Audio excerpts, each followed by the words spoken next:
Well, for me personally, I think you always are very excited, but also a little nervous. It's the first time for us that the movie is in the world. You work on these things for 2-3 years. Some films that you see are even longer, and you develop it internally. And so this is the first moment where you really get an opportunity to see how everyone else feels about it. So it's exciting, but also a little bit nerve-wracking.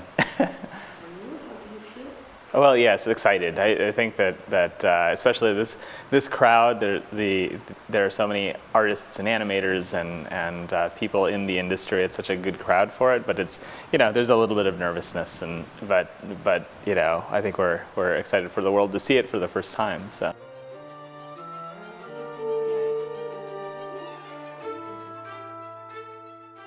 Honestly, I think we've always found the Annecy audience to be very supportive. Mm-hmm. We make our films here in France, so it's a little bit the hometown team. Well, they're a bit more boisterous, I'd say. Like Americans aren't throwing paper airplanes at us, But that's great. I mean, I think, well, certainly for Despicable Me 1 and 2.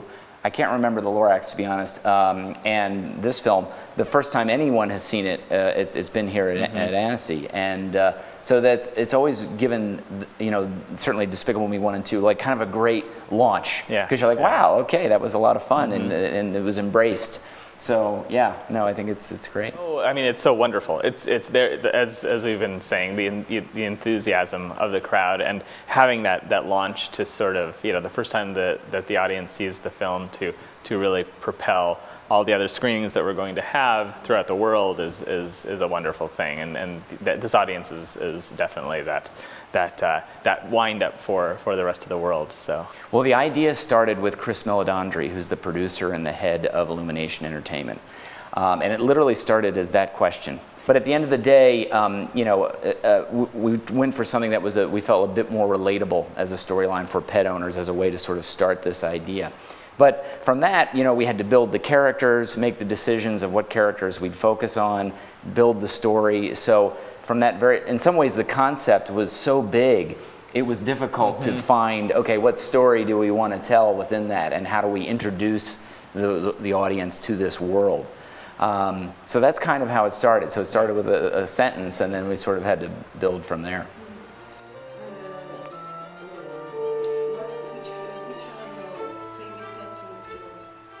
I love them all. I mean, I don't know. I mean, each one of them, it's sort of, I would imagine, like kids. Right. Each one of them you love a little bit differently, uniquely, and so we love Snowball differently than Max, and so.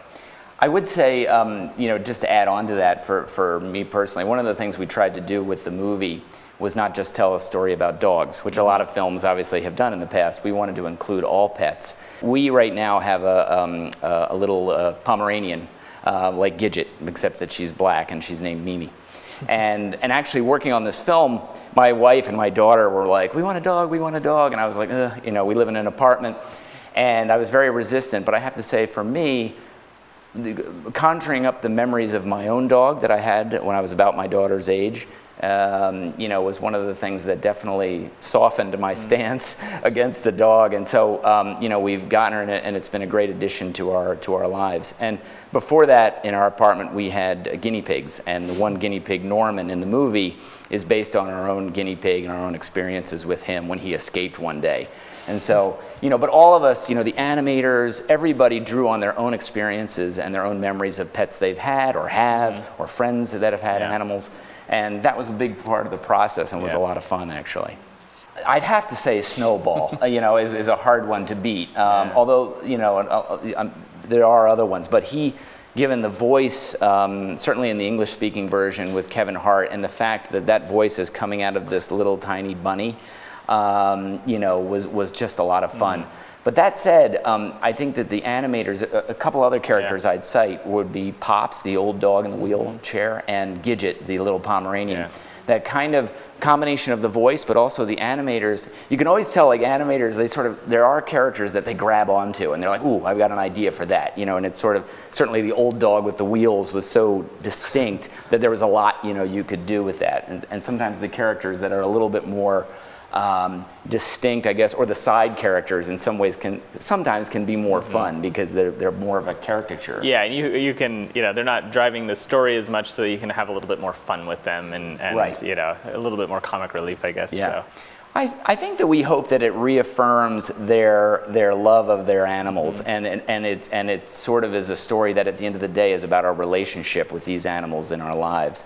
I think we tried to really work to have the movie end on a heartfelt note, because one of the concepts we also talked about in developing the story was, particularly Max, the main character, we wanted him to feel about his owner the way we hope our pets feel about us. Just loves her to death, can't wait till she's back, and she's the center of his whole world.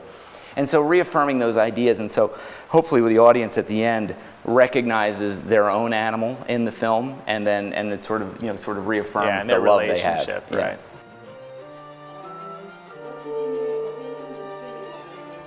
So, I think one of the attributes of the spirit of animation is just the idea that you can tell stories about characters that you wouldn't be able to tell otherwise. And I think what's exciting about it for artists is that everyone from the people that do the visual development, the character design, it's a great way. It's sort of like an art form that a lot of people can study and then contribute to.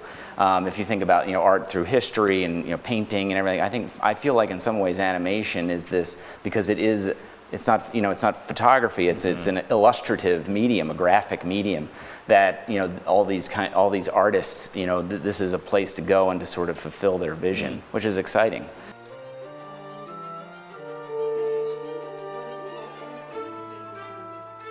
I guess in some ways, one of my favorites is Ratatouille. And I don't think it's like I could say it's my favorite because there's the Jungle Book and all kinds, and Toy Story.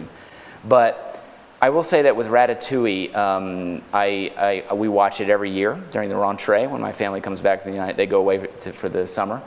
And what amazes me about that movie, given to some of the things we were just talking about, is that it's almost like a magic trick, like in the sense that there's a rat who wants to be a chef, and you believe it, and it's almost like, and that's one of the things I love about what Brad Bird did and Pixar did with computer animation. In that sense, that movie couldn't have been made any other way. If you'd made it with live action with a facial mesh, it would have been so disturbing, and 2D wouldn't have been convincing enough for you to buy into the world, in my view. And I think even something like stop motion, it wouldn't have had there's something about the tactile nature that you just completely believe it. And so for me, I think that's really a high watermark in creativity and what has been achieved for me to this day, because I just think the challenge of the storytelling, I would love, it's the kind of thing I think of that story, and I'd love to think of myself walking into a movie studio's executive's office and say, listen, a rat's going to be a chef, and everyone's going to like to eat his food, and I just love that, that they, and the story from start to finish, that's the other thing about it. There's not one false beat in it, because sometimes high concept, it's great and it's compelling, but, we're not sure where to go in the second act. This kind of thing can happen in a story. But that one, is just, I do love it. I do love it. There's others I love too, but for me, that's a standout example. And I watch it every year, so I must enjoy it. I guess I would say, I would evade the idea of pinpointing one and just say, I grew up on loving films like, Pinocchio and, the old Disney films that visually I loved Sleeping Beauty, just that, graphic, that amazingly graphic Ivan Earl design, and those were influences on me. And then I don't know, just there's so many wonderful films that have been done in more modern times. I don't know, just like Emperor's New Groove. I love that film. That was just so wonderful. The humor, the design of it. And then Ratatouille, Iron Giant. I love that film. That's a good one. We could go on. Right, there's just so many. Well, that's the thing. There it's hard to pin down. Yeah, you look back over animation history, feature animation history, alone, not counting television and shorts, and there's just so much rich heritage at this point that we can draw from, and so. Yeah.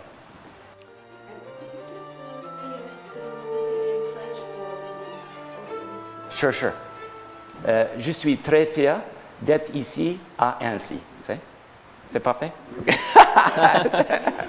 May I just say thank you very much, Annecy? Merci beaucoup, Annecy. Merci beaucoup, Annecy. It's good?